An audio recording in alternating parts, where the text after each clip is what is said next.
Bismillahirrahmanirrahim. Assalamualaikum warahmatullahi wabarakatuh. Waalaikumsalam. Ya, pemirsa channel Catatan Irwan Samunu, alhamdulillah pada hari ini kita berjumpa dengan orang tua kita, Bapak Wali Kota Bau-Bau, Bapak Dr. Haji A.S. Tamrin MH.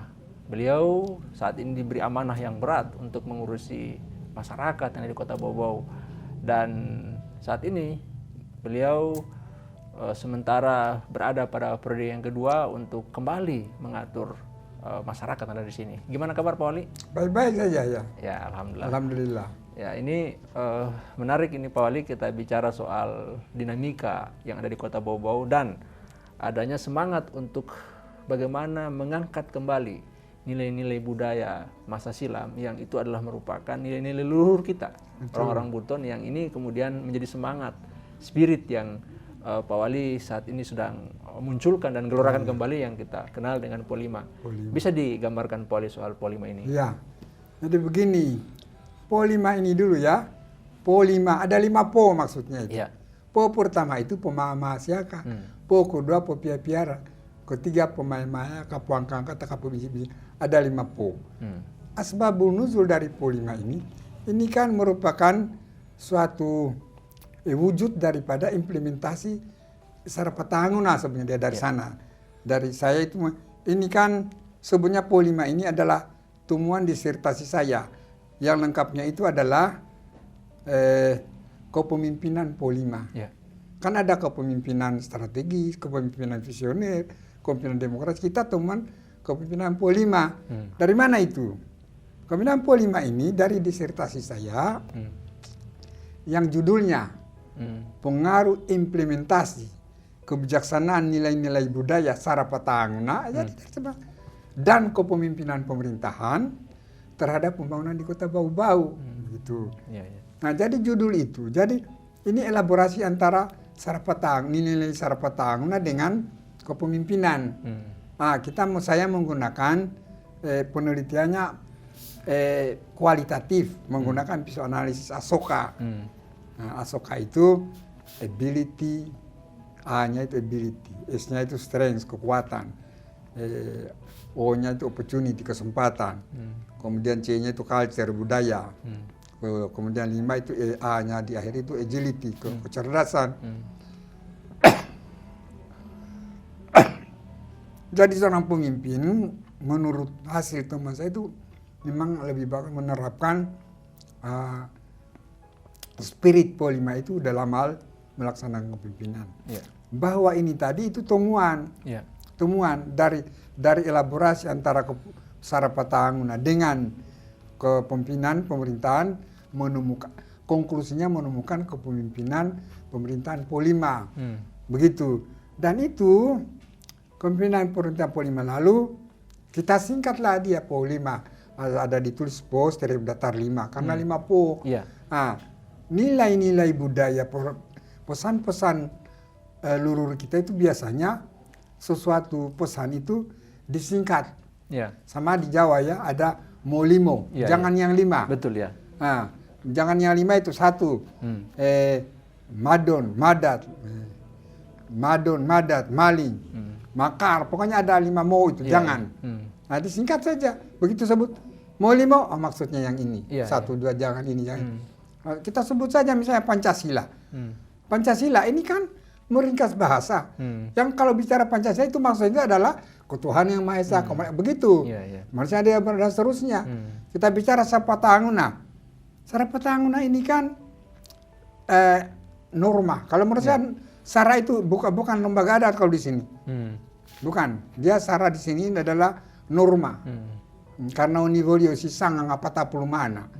Nah, Sara itu ada dalam beberapa penggunaannya berbeda-beda. Ada kalau Sarapatanguna maksudnya norma yang 4 yang harus dipedomani. Sara juga dalam pengertian lain, misalnya Sara Kidina, Sara Ogena itu pemerintahan, pemerintah. Nah, kalau kita bicara posisinya di situ dia pemerintah. Nah, kalau orang bicara mana nasi siapa bisa dia ala kapesarana, ada Sara Kivalu di kita itu, ada Sara Dole-Dole, ada Sara Wajo.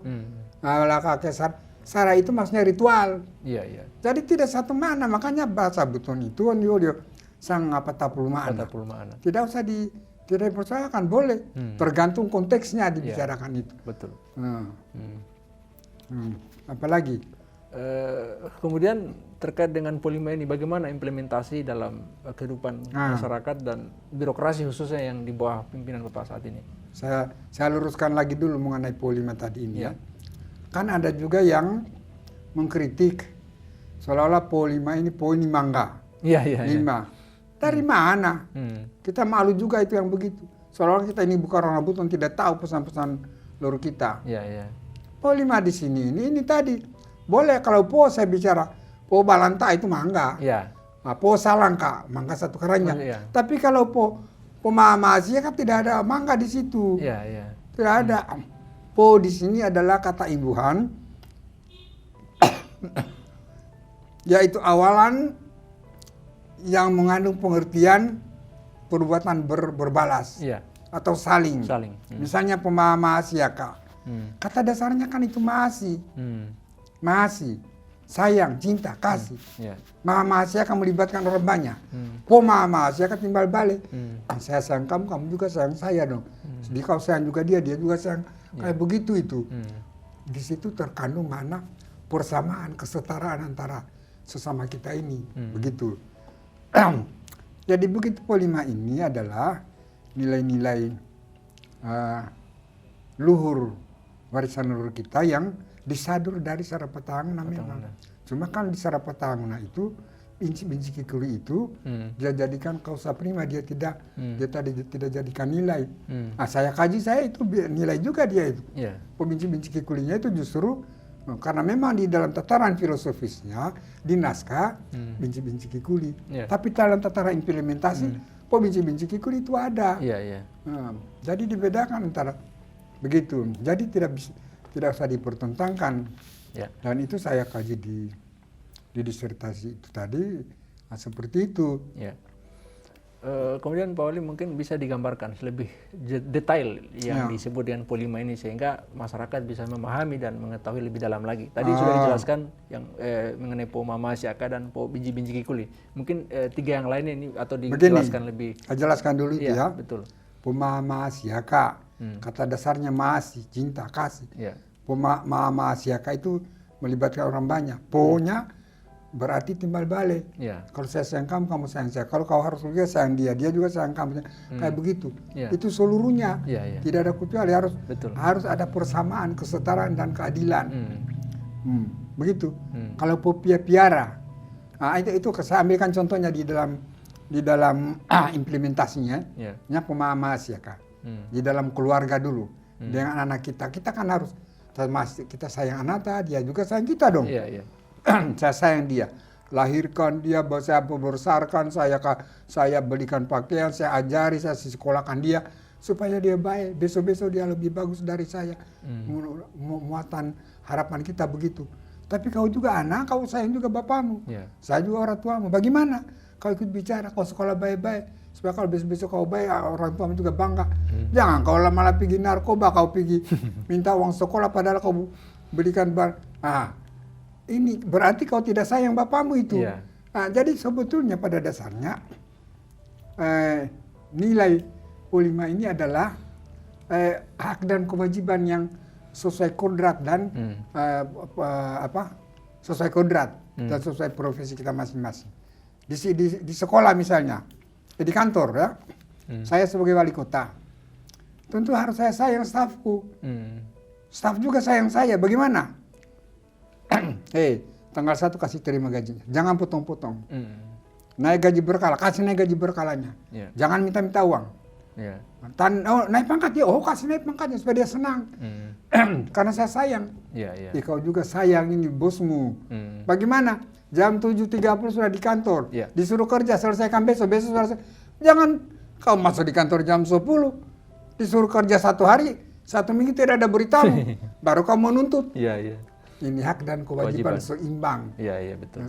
Itu penerapannya di masyarakat. Dan banyak lagi. Termasuk tadi saya bilang di dalam keluarga. Di dalam keluarga.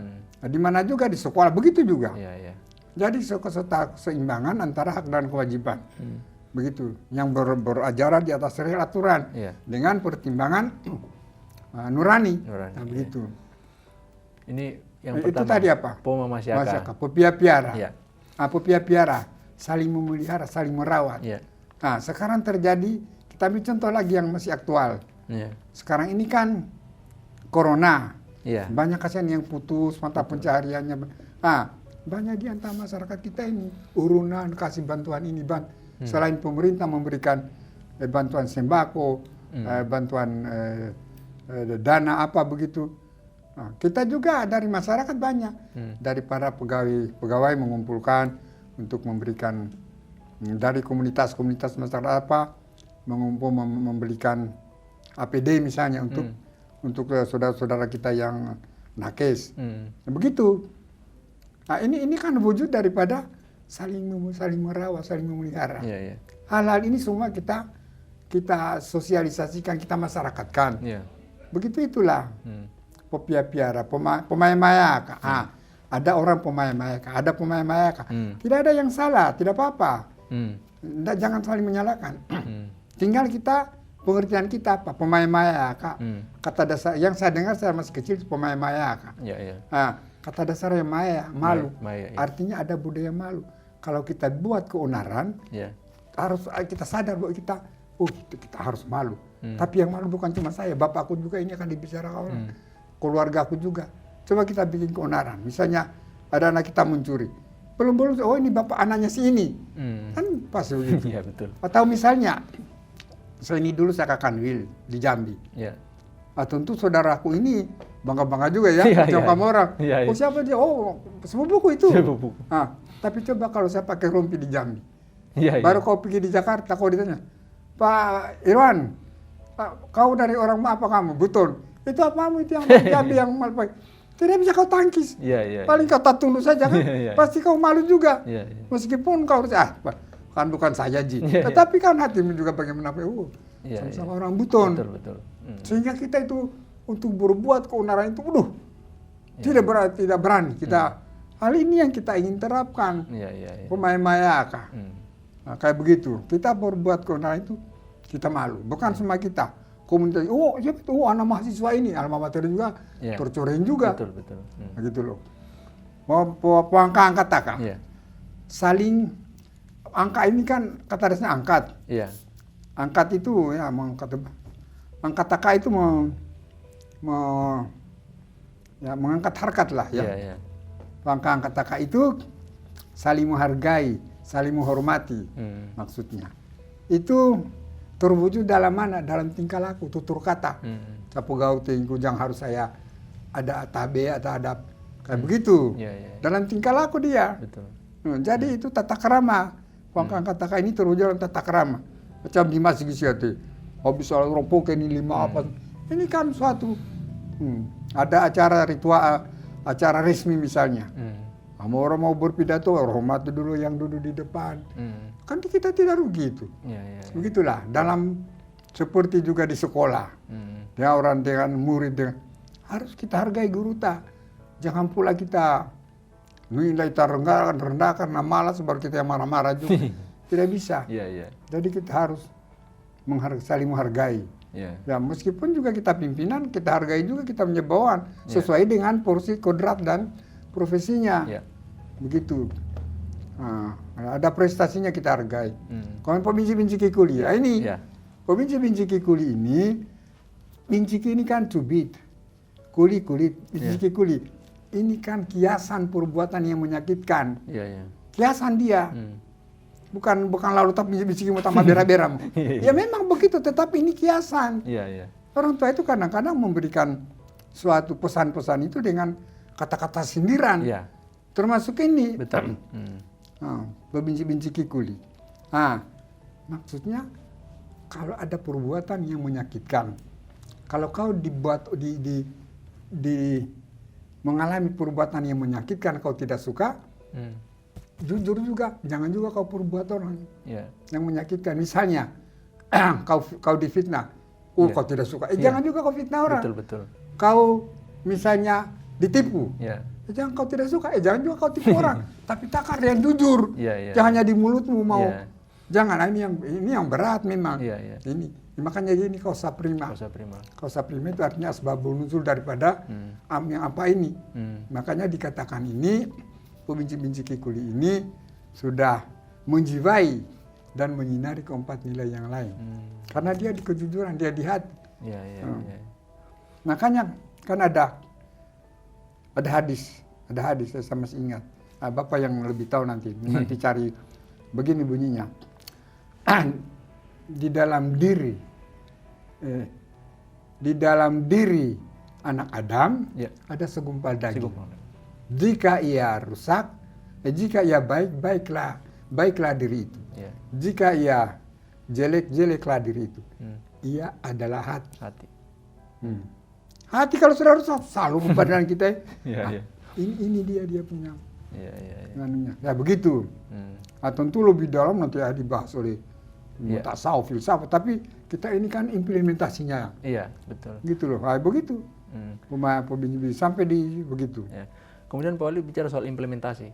Sejauh mana ini implementasinya di tengah masyarakat dalam hal polima ini? Sebelum implementasi, saya lihat dulu asbabul nuzulnya. Hal ini kan sudah lama. Betul. Sudah menjadi mendarah daging di orang kita dulu. Saya juga waktu kecil juga kayak kita tidak perhatikan.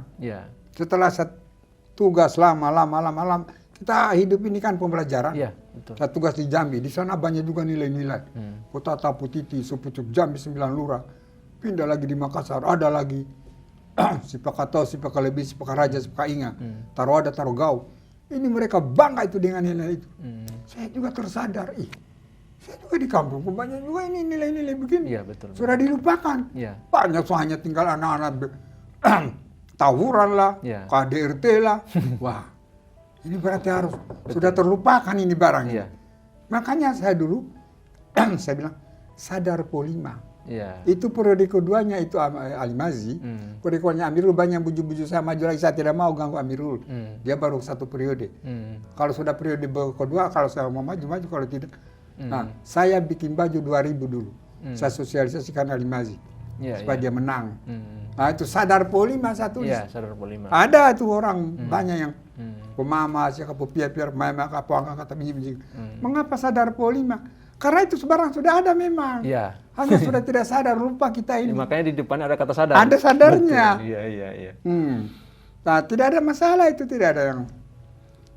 Lalu begitu periode Pak Amirul selesai, banyak lagi yang buju-buju saya maju, ya udahlah saya maju saja.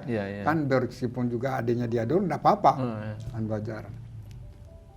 Itu juga termuat maksud, kalau saya jadi wali kota ini sekaligus saya implementasikan secara masif ini polima ini. Begitu. Alhamdulillah lolos. Mulai saya cetak lagi baju. Baru saya suruh kepala-kepala sekolah, pasang di teras kantormu. Sadar polima. Tidak pasang, kita baku hitung nanti. Betul. Kepala sekolah saya kasih berhenti dia kalau dia tidak. Karena tujuan saya apa juga saya dapat itu. Cuma ini saya ingin ini kedamaian di daerah kita ini. Makanya saya, anak-anak dia belum taruh itu. Dapat dulu, biar dulu. Karena memang jangan ke anak-anak kita saja ini, karena luas itu dia punya getarannya itu harus. Resonansinya harus luas di seluruh aspek kehidupan. Kepada seluruh manusia. Tidak pilih masyarakat butuh masyarakat. Harus begitu. Tetapi harus tahu dulu minimal polima apa ini? Timbul tanda tanya saja sudah lumayan, sudah satu strep itu dia naik. Gitu loh. Jangan juga langsung kita mau lalu dia pertidangan orang. Tidak apa-apa. Jokowi saja sekarang banyak juga yang tidak sependapat. Tetapi kan kita berangkat dari pengalaman kondisi di masyarakat, adanya tawuran KDRT, ada unjuk rasa yang tidak ada judulnya, ada pemimpin-pemimpin sebanyak banyak tidak layak lagi dijadikan panutan. Saya pikir perlu ini, makanya itu saya gemakan terus. Setelah juga saya jadi saya di periode pertama itu. Saya diskusi sama teman-teman di PDN. Lebih baik katanya Pak Wali kuliah lagi. Saya bilang tidak waktuku. Tidak apa-apa, yang anunya katanya nanti yang kuliahnya hari-hari Minggu itu. Saya ikutlah. Nah, itu disertasi saya itu pengaruh implementasi kebijaksanaan nilai-nilai budaya Sarapatahanguna dan kepemimpinan pemerintahan terhadap pembangunan di Kota Bau-Bau. Ya.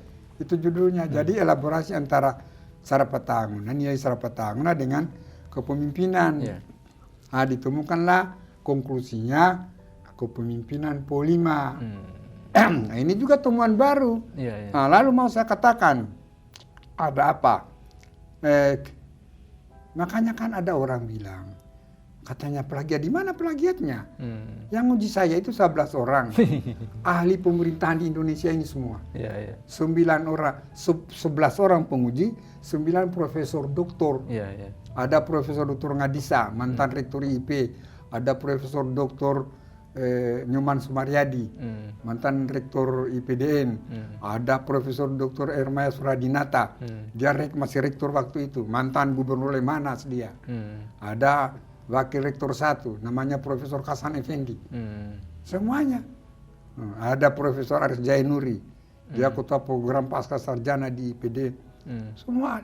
Malah saya minta Profesor Jaalis Pak menguji saya yang sebagai orang kita juga. Iya. Tidak mau mereka karena bukan pemerintahan dia. Iya, iya. Dia itu matematika katanya.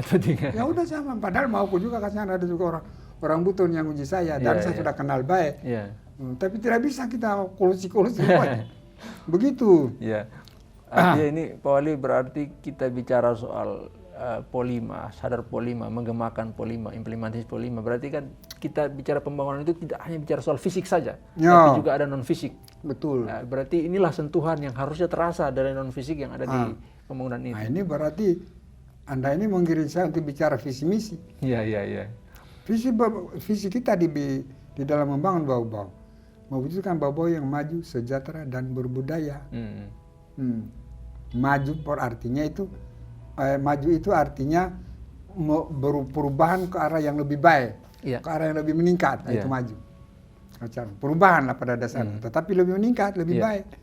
Sejahtera itu maksudnya, definisinya terpenuhinya kebutuhan dasar pokok masyarakat, serta terbukanya akses bagi sumber-sumber penghidupan yang layak bagi masyarakat kita untuk meningkatkan taraf hidupnya. Itu. Kemudian budaya, itu tadi.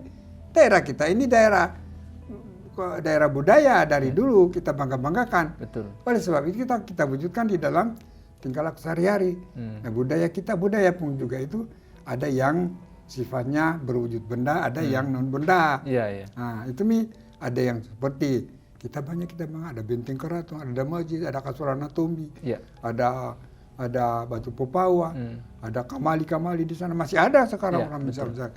Nah, ada seni budaya, seni tari, seni suara, seni keterampilan. Ada juga ritual-ritual, mata, bongkar tahu, kasambu-sambu, semuanya ritual Pulau Makassar, ritual apalagi yang di Batu Puaro, semuanya ini warisan budaya yang masih patut kita lestarikan. Ada juga nilai-nilai ini tadi tidak kelihatan dia, tetapi mempunyai dampak bagi wibawa marwah daripada warga kita sebagai daerah bekas kesultanan yang notabene adalah sebuah peradaban yang kita banggakan, menyimpan peradaban Islam yang dikatakan negaranya Khalifatul Khamis. Nah, saya kira itu semua ini kita harus angkat. Memang terlalu banyak. Kita pelan-pelan ini dulu. Tidak mungkin satu kaligus semua, tidak bisa. Tetapi ada kemauan kita lah. Itu sebabnya kita banyak. Mari semua ada pemikiran masih. Bukan mau sedikit kita baru mau membangun sudah digaruk, sudah diprotes. Padahal begitu maunya kita begitu. Tapi saya mau diprotes apa juga, saya akan jalan saja. Saya membangun di daerahku ini tulus, ikhlas. Itu aja. Betul. Berikutnya Pak Wali, kita bicara tadi soal pembangunan. Sekarang kita ada di periode kedua Pak Wali menjabat sebagai wali kota. Dan saat ini ada hal yang sementara menghangat terkait dengan polemik aset antara pemerintah kota dan pemerintah Kabupaten Buton. Bagaimana Bapak menjelaskan soal aset ini? Begini, ini kan berangkat dari pembentukan Kota Bau-Bau. Ya. Dengan Undang-Undang Nomor 13 Tahun 2001 tentang pembentukan daerah otonom baru Kota Bau-Bau. Iya. Nah, itu di dalam pasal 14 Undang-Undang 13 itu dinyatakan bahwa, nah ini saya bacakan ini kebetulan ya, untuk kelancaran penyelenggaraan pemerintahan Kota Bau-Bau, Menteri, Kepala Lembaga Pemerintah, non-departemen yang terkait, Gubernur Sulawesi Tenggara dan Bupati Buton sesuai dengan kewenangannya menginventarisasi dan menyerahkan kepada pemerintah Kota Bau-Bau hal-hal yang meliputi pegawai yang dibutuhkan oleh Bau-Bau, barang milik, kekayaan negara, daerah yang berupa tanah, bangunan, barang tidak bergerak lainnya yang dimiliki dan dikuasai atau dimanfaatkan oleh pemerintah Provinsi Sulawesi Tenggara dan Kabupaten Buton yang berada di Kota Bau-Bau sesuai dengan peraturan perundang-undangan. Diserahkan sesuai dengan peraturan perundang-undangan. Ya.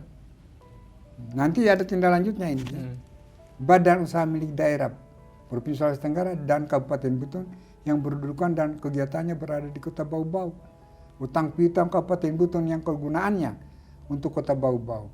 Dokumen arsip yang karena sifatnya diperoleh Kota Bau-Bau. Utang piutang ini dulu ada utang kita itu mengenai di Pasar Wama itu. Penyertaan modal. Hampir sekitar 3 miliar. Kita bayar. Nah, kita konsisten. Nah, terkait dengan penyerahan ini tadi, itulah terkatung-katung selama ini. Nah, padahal tindak lanjutnya pelaksanaan penyerahan sebagaimana dimana pada saat selambat-lambatnya diselesaikan dalam waktu 1 tahun. Terhitung sejak pelantikan Wali Kota Bau-Bau. Pak Amirul dilantik tahun 2003 awal. 1 tahun sesudah itu malah sudah ada PJ sebelum itu. Iya, betul. Umar Habibie itu PJ ya. Jadi di Undang-Undang 13 itu kan mengatur mengisyaratkan untuk diserahkan. Diinventarisir dulu baru diserahkan. Lalu untuk tata cara penyerahannya itu dikeluarkanlah Menteri Dalam Negeri keputusan Menteri Dalam Negeri nomor 42 tahun 2001 mengenai tindak lanjut ini tadi tentang pedoman pelaksanaan penyerahan barang dan hutang piutang pada daerah yang baru dibentuk. Pedoman penyerahannya itu tadi sudah diserahkan wajib. Bagaimana tata caranya? Di 42. Jelas, tidak bisa ambil peraturan lain. Jelas semua aturannya ini Pak. Jelas. Nah, itu disebutkan barang milik daerah atau yang dikuasai atau yang dimanfaatkan oleh pemerintah provinsi atau pemerintah kabupaten kota induk yang lokasinya berada di wilayah daerah yang baru dibentuk wajib. Nah, jadi tidak ada lagi toleransi. Tidak lagi. Wajib diserahkan dan menjadi milik daerah yang baru dibentuk. Jelas ini. Ya. Jadi orang seringkali diambilkan lagi peraturan Menteri Dalam Negeri nomor 3 tahun 2016 tentang pengelolaan pedoman pengelolaan barang milik daerah. Ini tidak spesialis dia. Ini secara umum. Kalau sudah masuk di bau-bau barang-barang itu sudah diserahkan baru berlaku ketentuan 19 ini. Bagaimana mengelola barang milik daerah begini caranya. Nomor 19 itu. Tapi pada saat penyerahannya bukan itu. Dia tidak lagi spesialis. Tidak lagi spesialis, betul. Jadi itulah selama ini polemik itu terjadi. Mulai dari zaman Pak Amirul sudah ada itu. Ada penyerahan pertama masih zamannya siapa? Pak Umar Habibie. Diserahkan ke kota ya. Dari Pak Safei ke Pak Umar Habibie. Setelah itu kedua zamannya lagi saya itu lebih politis sifatnya karena waktu itu mau pemekaran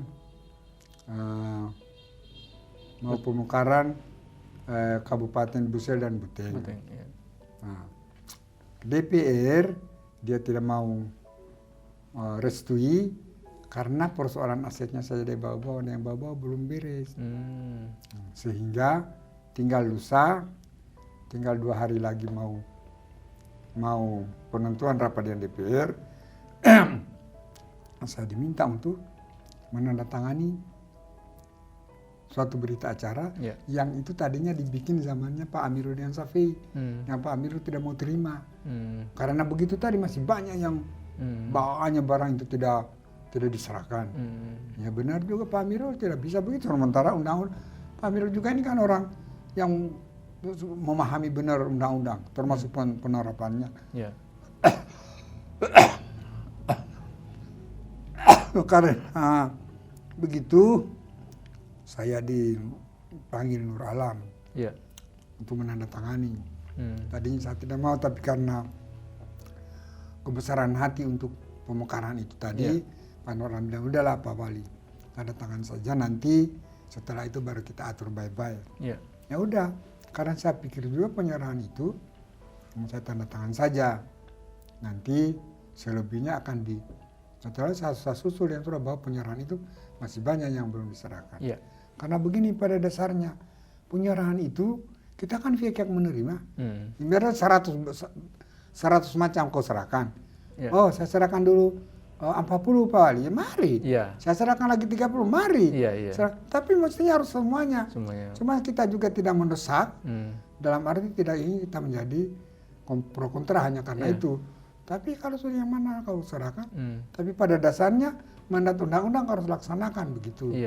Jadi tidak ada karena sudah selesai, tidak ada itu selesai. Sekarang saja penyerahan pertama memang selesai juga itu, tapi kan penyerahan kedua terjadi selesai juga. Penyerahan ketiga lagi dengan di BPK ini selesai juga, tapi mungkin masih ada 1, 2 juga. Ketika ditemukan akan dicatat lagi kan begitu. Kemudian Pak Wali mungkin bisa dijelaskan hasil pertemuan kemarin yang baru saja dilakukan di provinsi yang memediasi antara Bapak dengan Pak Bupati Buton oleh Gubernur Ali Mazi. Oleh kemarin itu rapat koordinasi lintas kewenangan. Ada Pak Gubernur yang pimpin, ada Kapolda sendiri, ada Kejati diwakili oleh Datum. Ada juga dari Kementerian Dalam Negeri, ada Bupati Buton dengan jajarannya, ada saya dengan Ketua DPR dengan Sekda sendiri, semuanya banyak. Ada juga dari BPK, ada juga dari BPKP, semua lengkap lah. Kesimpulannya itu kembali kepada Undang-Undang 13, kita tidak bisa lari dari Undang-Undang.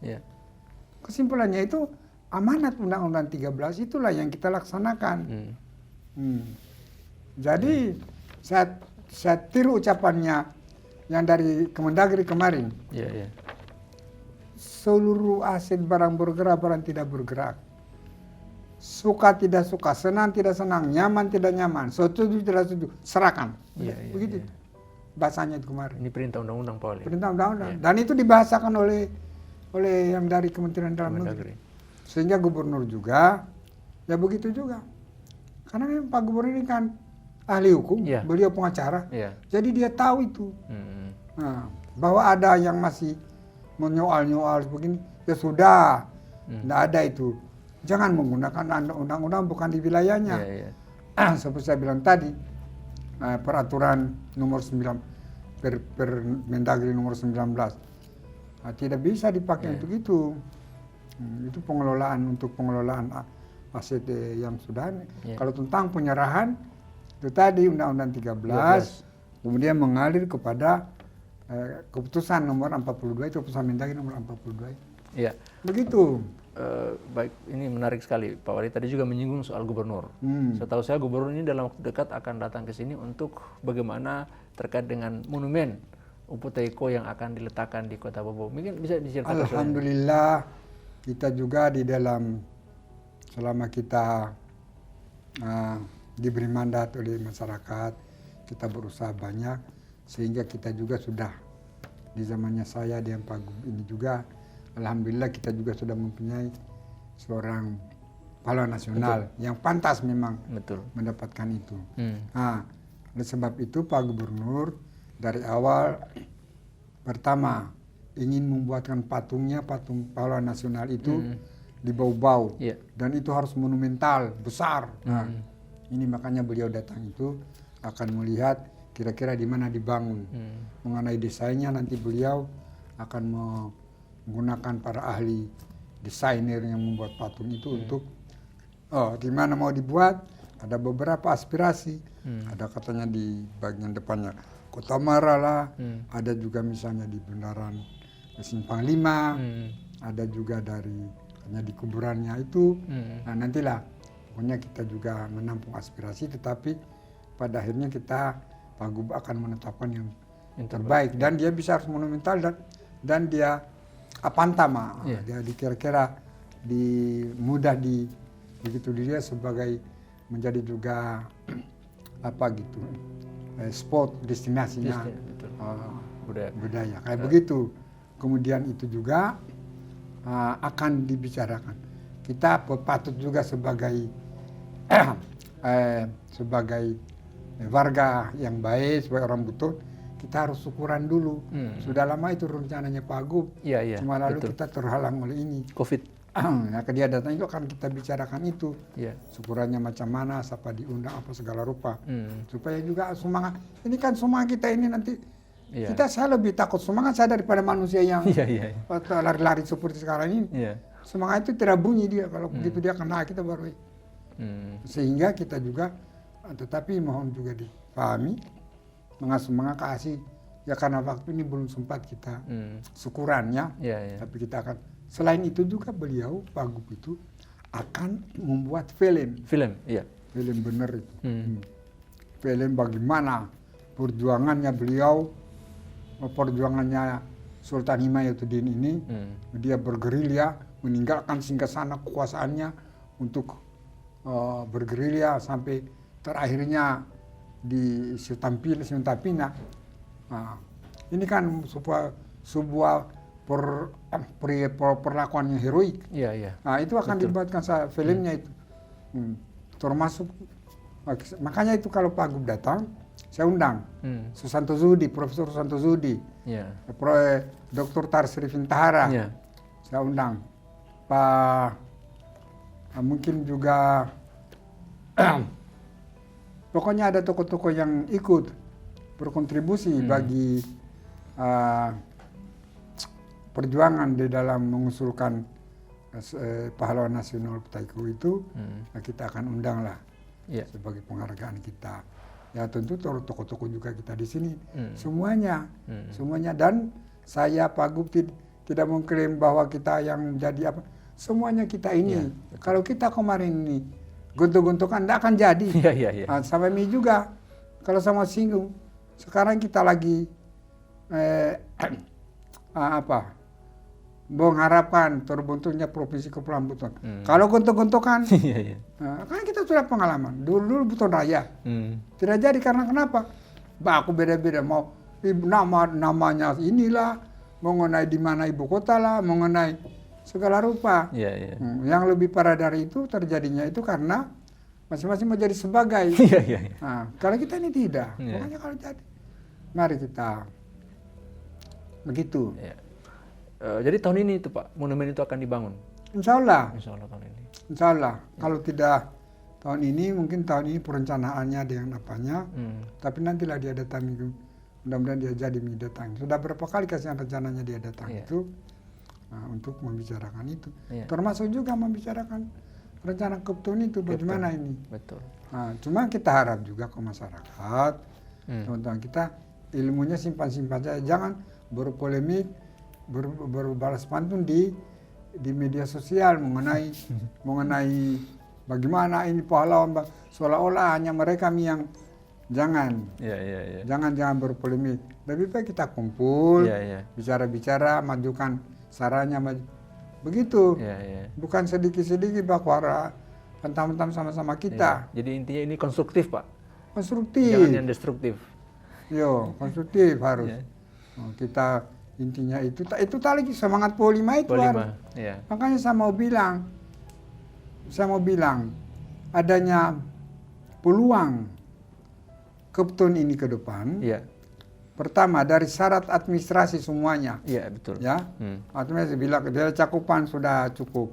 Letak geografis kita yang begitu strategis cukup. Kemudian demografi kita, penduduk kita pintar-pintar semua. Malah banyak tersebar di diaspora di seluruh Nusantara. Betul.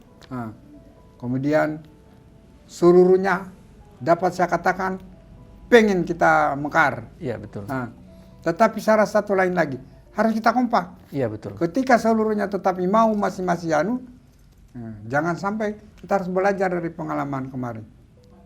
Gorontalo sudah provinsi dia, Sulbar. Padahal kalau menurut kita betul. kita lebih pantas. Betul. Apa iya, tapi mereka sudah. Cuma karena kita itu tadi adanya masing-masing di berbeda-beda pendapat yang perbedaan itu maunya jangan dijadikan menjadi kendala, jangan kita berdebat di begitu maunya kita ini. Ya. Kemudian tadi Pak Wali juga menyinggung soal Profesor Susanto Zuhdi. Nah, dan Pak Dr. Tasifin Tahara. Setahu saya mereka juga ini punya langkah untuk berupaya bagaimana menjadikan Benteng Keraton ini sebagai cagar budaya peringkat nasional. Nah, bisa digambarkan soal, dan setahu saya ini dalam waktu dekat ini. Betul. Iya. Saya kemarin baru di WA sama Pak Prof. Susanto Zuhdi. Iya. Dia ada sementara dia rapatkan itu dan rasa-rasanya sudah mengerucut untuk mengenai cagar budaya peringkat nasional. Iya. Karena itu kan kita sudah usulkan kemarin itu. Iya. Saya sudah teken penetapannya, diusulkan ke gubernur lanjutkan ke Kementerian PK. Pak Susanto Zuhdi itu salah satu tim ahli namanya, tim ahli cagar budaya. Mereka dia rapatkan dulu itu. Nah, dia telepon saya kemarin sementara rapat katanya sudah di ACC itu sebagai cagar budaya peringkat nasional. Nah, nanti akan ditindaklanjuti menjadi cagar budaya warisan dunia. Tapi itu tentu membutuhkan juga suatu kebersamaan kita. Betul. Karena tidak hanya harus kita tata sedemikian rupa. Jangan ada yang bangun bangunan yang tembok-tembok di dalam itu. Harus ada kesadaran juga dari kita. Jangan kita mengusulkan ini padahal kita rusak sendiri itu. Dia punya cagar-cagar budaya itu. Begitu semuanya harus termasuk perbaikannya nanti kita hubungi juga BPCB di Makassar. Karena itu kan lawa itu lawa itu banyak soal atap-atapnya sudah mau rusak gitu. Kita juga untuk memperbaiki terkendala oleh rambu-rambu cagar budaya. Betul. Makanya kita hubungi juga mereka bagaimana ini yang harus di badan balai peninggalan cagar budaya BPCB itu. Jadi semua kita lakukan lah. Pelan-pelan memang tidak mungkin satu kali semua. Berarti bisa dikatakan bahwa Benteng Keraton ini bukan lagi milik Kota Bau-Bau, Buton atau Indonesia, tapi akan menjadi milik dunia ketika tentative list World Heritage ini. Secara formal pengakuan dunia tapi kita masa kita sendiri, Pak ini Buton punya ini. Tapi kan tidak usah kita berpolemik, kita egois begitu. Tapi perasaan kita, wah alhamdulillah, kan kita punya barang ini. Nah, tetap secara formal jadi warisan dunia dalam arti pemeliharaannya sudah mereka yang turun tangan. Kalau kita yang turun tangan lama-lama dia habis, tidak ada. Nah, dengan begitu nilainya sebagai objek budaya semakin meningkat.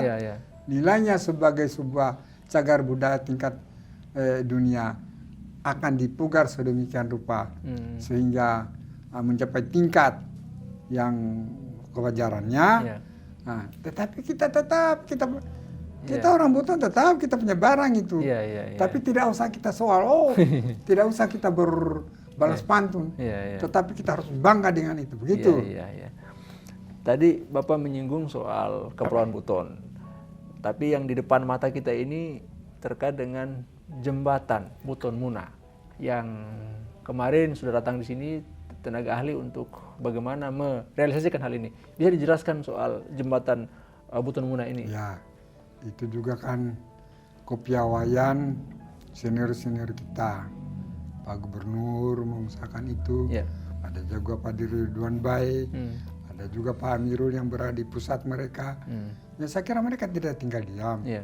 Mau sedikit banyaknya ada kontribusi mereka Ya. memperjuangkan itu. Sehingga pusat sudah ada penganggaran untuk itu. Ya. Pembuatan jembatan Betul Muna. Menurut kita ini dengan adanya itu akan mempermudah lagi jalur transportasi dan komunikasi lintas daerah. Betul. Bukan saja antara Muna dengan Buton, tetapi selanjutnya Betul. sampai ke kemana-mana saja. Nah, ini tentu kita juga harus bahu-membahu. Ya. Kita apa yang kita lakukan? Jadi kita ini sudah harus menyiapkan lahan Ya, betul. untuk tiang pancangnya, untuk jalannya. Nah, kewajiban kita lah dari bau-bau. Tidak mungkin juga Pak Gubernur, apalagi misalnya memperjuangkan di tingkat Menteri Perhubungan kah, ya kemudian juga termasuk juga Kabupaten Buton Tengah yang tiang pancangnya sebelahnya di wilayahnya mereka. Kita koordinasilah lintas daerah itu harus sinergi, sinergitas antar daerah di sini letaknya. Tidak boleh kita saling saling menggesek, pokoknya kita bahu-membahu. Ada yang kurang di sana, di sini yang termasuk itu pengadaan lahannya. Ya, betul. Sebelah sini bagian kita, sebelah sana bagian di sana. Kita anggarkan itu sedemikian rupa. Sedangkan proyeknya itu sendiri, itu yang dianggarkan dari APBN itu. Nah, itu kita apresiasi juga lah bos-bos kita itu. Dan itu tercapai juga karena sinergitas, kekompakan di antara mereka termasuk dengan kita. Itulah. Dengan kata lain bahwa pemerintah kota siap begitu Pak ya? Siap dong, waduh, dengan segala senang hati. Karena kalau sudah itu terjadi, seperti saya bilang tadi, dengan kelancaran transportasi, bukan saja manusia, pergerakan manusia yang bergerak, pergerakan ekonomi juga, barang-barang yang ada di sana ke sini lebih cepat. Dan sebaliknya, dengan begitu bahkan pariwisata juga menjadi ikon juga untuk menggerakkan Soroja. Dan di situ juga sebetulnya kalau kita mau bicara poros maritim itu kan tidak bisa hanya sini sana, harus ada penyambungan. Nah, poros maritim itu menyambung transportasi antar satu daerah yang tersambung secara beruntun ke daerah lain, baik dengan Wakatobi, disambungkan lagi oleh Ferika atau pokoknya begitu. Intinya itu tadi, sinergitas antar daerah secara horizontal dan sinergitas antar secara vertikal. Kita di kota, gubernur, pusat. Harus sinergi itu. Sejarah lintas daerah itu antara kita dengan sana, dengan Buton, dengan Busel, dengan Muna, dengan Buteng. Kayak begitu. Ini menarik sekali nih diskusi kita hari ini. Dan ada hal yang lebih menarik lagi Pak Ali, terkait dengan kemarin ada wacana yang dimunculkan oleh salah seorang akademisi di WHO, Pak Profesor Eka Suaib, yang menyebut 9 nama yang masuk dalam bursa. Salah satunya Bapak yang disebut sebagai salah satu yang masuk dalam bursa Pilgub mendatang. Gimana Bapak menyikapi hal itu Pak? Ya, orang menganalisis itu, apalagi beliau seorang akademis ya. Mungkin kacamatanya juga dia pakai untuk memantau, mendeteksi apa itu, mendeteksi bunyi-bunyi di sekitarnya. Ya wajar-wajar saja dia soal, tapi saya kira soal itu. Pertama, mengenai kader-kader itu, ya kita syukurlah banyak kader di sini. Dan masih banyak lagi yang dia belum sebut itu. Mungkin yang terlintas dari pikiran beliau, dan bisa juga disalahkan. Kenapa cuma itu? Ya memang saat dia bicara, yang terlintas di pikiran cuma itu. Tapi bahwa masih ada yang lain-lain. Karena saya lihat itu. Dari 9 orang disebutnya. 9. Nah, di situ enggak ada Amirul, enggak ada Ridwan Baik, ada ya? Iya, ada. Pak Safi tidak ada.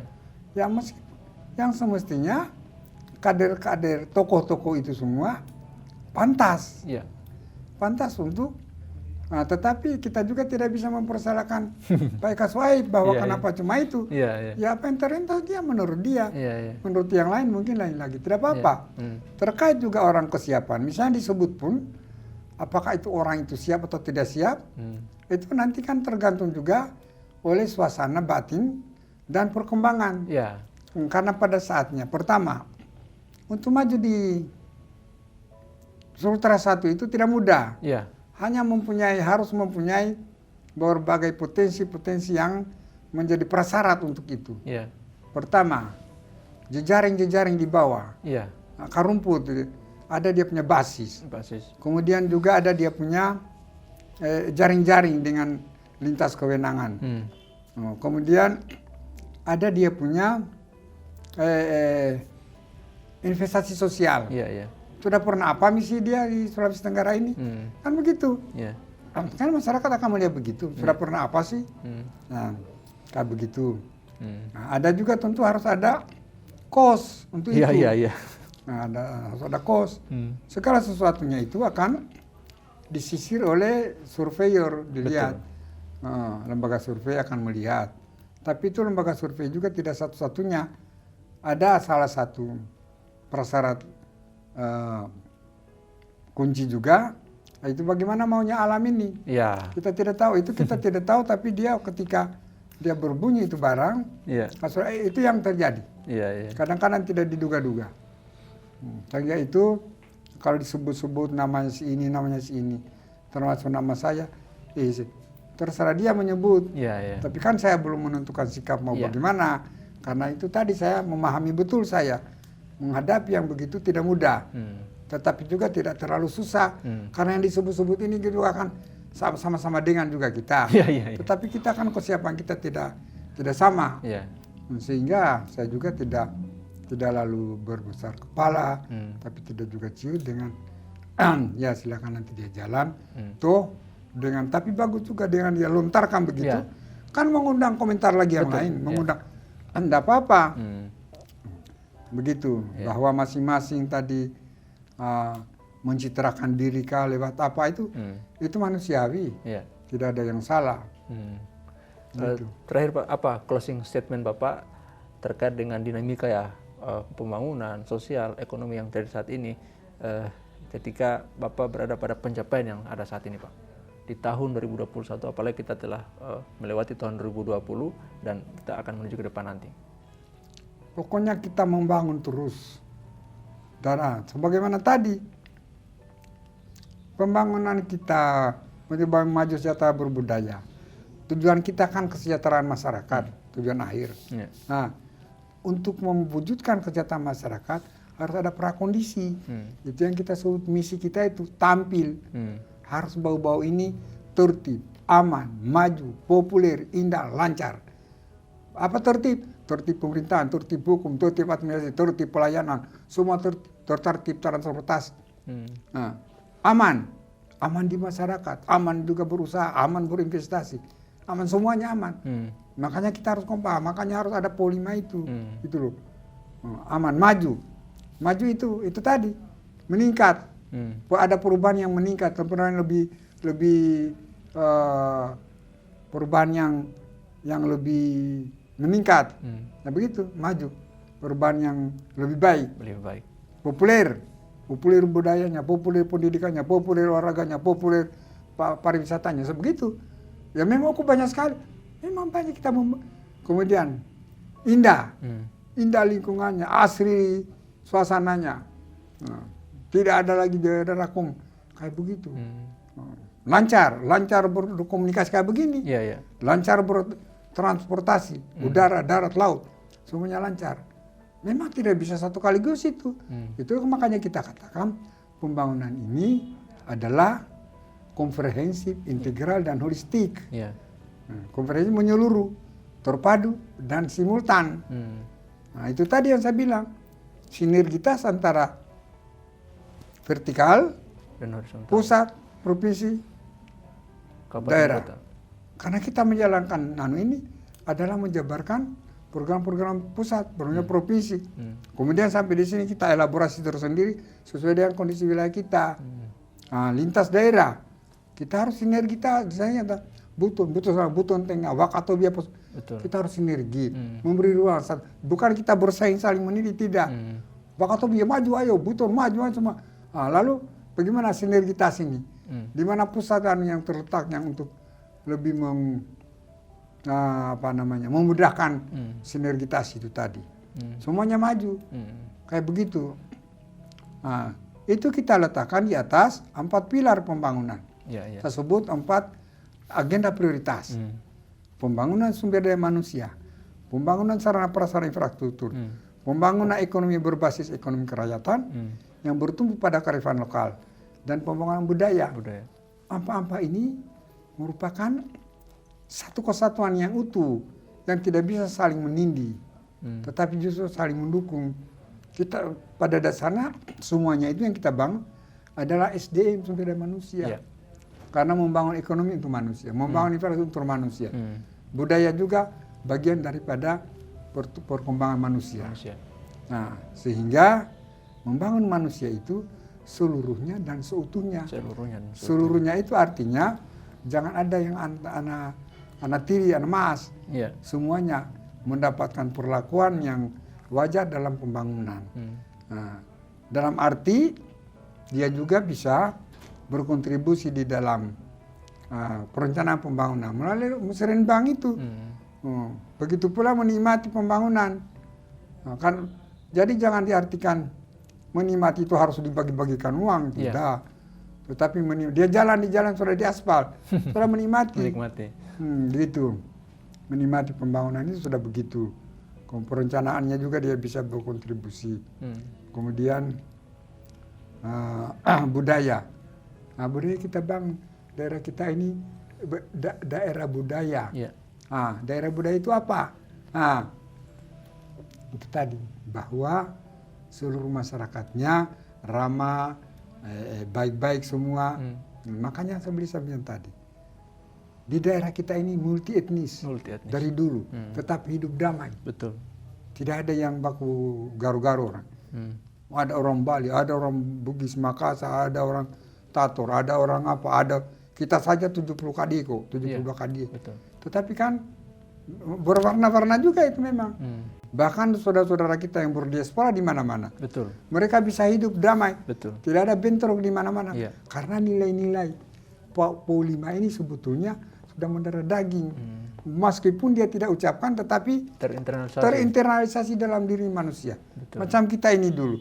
Kadang-kadang kita tidak biasa sebutkan.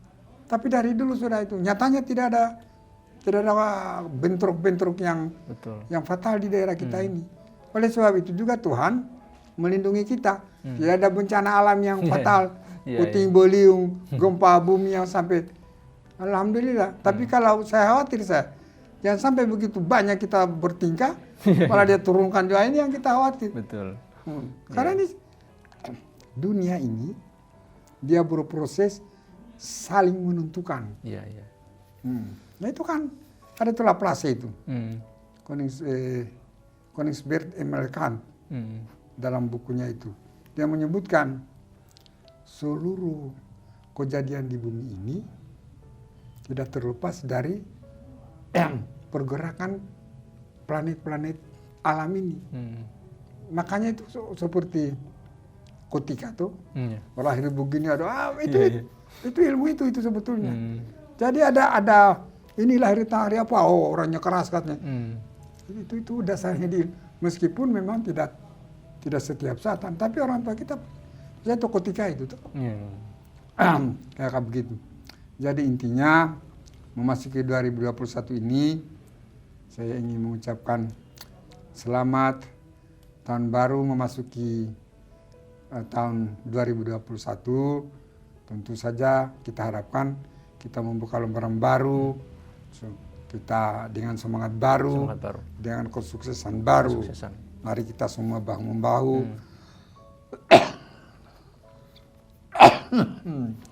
membangun daerah kita ini. Siapa lagi yang membangun kalau bukan kita?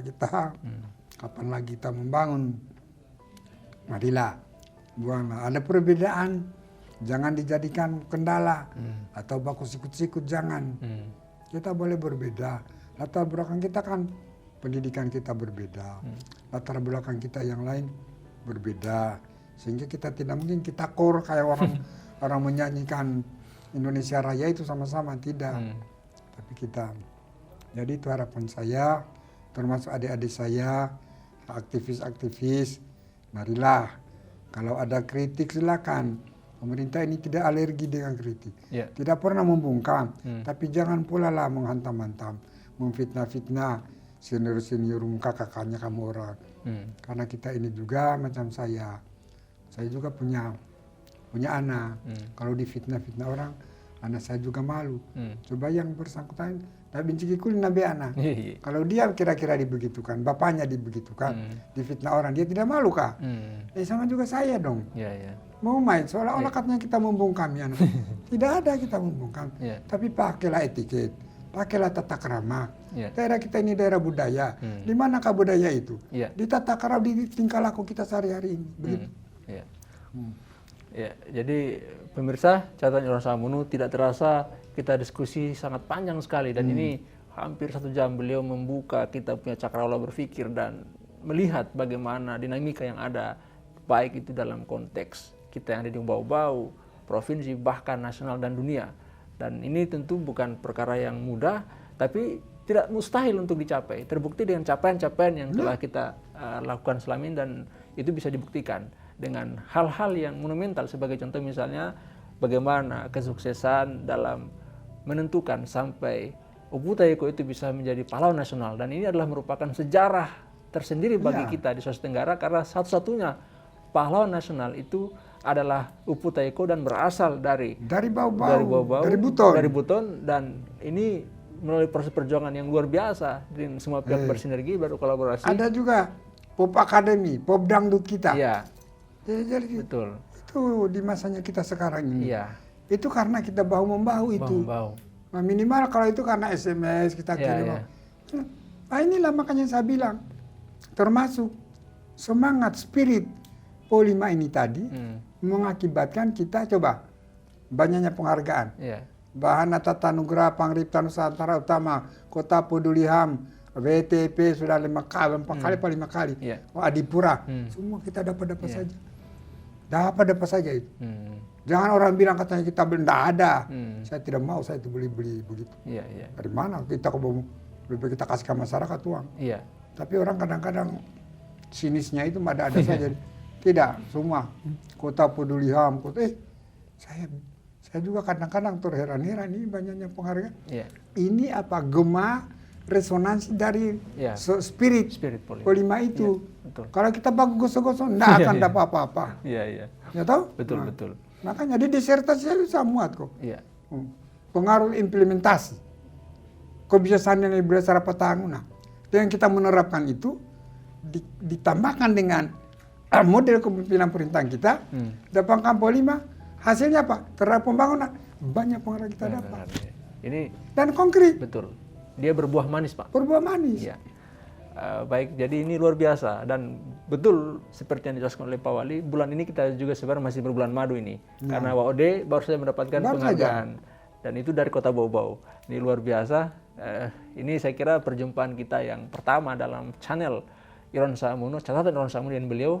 Nanti kita akan mengulik lebih dalam lagi perkara-perkara yang lain dalam kesempatan berikutnya, dalam waktu yang berbeda. Kita berdoa semoga beliau tetap diberikan kesehatan dan kesuksesan dalam menjalankan tugas, sehingga bisa menjalankan amanah ini dan tadi sebagaimana yang dimintakan oleh wacana yang berkembang untuk bisa berkiprah lebih jauh, bisa juga diijabah oleh Allah Halik. Terima kasih pemirsa sekalian, salam sehat dan sukses selalu. Kita akhiri perjumpaan kita dan mengucapkan. Saya pun juga mengucapkan salam sehat. Jangan lupa terapkan protokol kesehatan dalam setiap kesempatan untuk memutus mata rantai corona ini, supaya kita cepat lepas dari bencana ini, agar kita bisa hidup dalam kenormalan yang sesungguhnya. Bukan lagi kenormalan normal baru. Kenormalan baru, jangan. Sudah kenormalan sesungguhnya, sehingga kita bisa hidup normal, berinteraksi secara sedia kala. Saya kira begitu. Terima kasih Pak Wali atas kesempatannya.